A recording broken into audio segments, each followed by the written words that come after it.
अब मेरी सासू माँ अंदर जाने लगे हैं ताई जी लोगों के मकान में।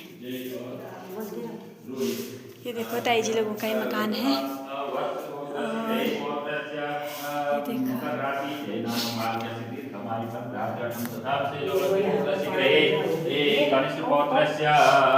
यहाँ पर पाठ पूजा हो रही है।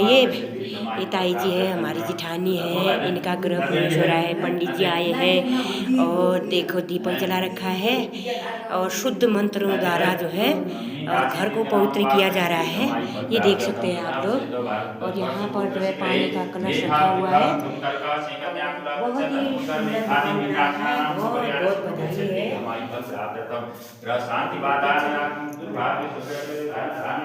ये देखो ये ताई जी लोगों का किचन है और ताई जी लोगों ने यहाँ पर साग बना रखा है। और ये देख सकते हो आप लोग।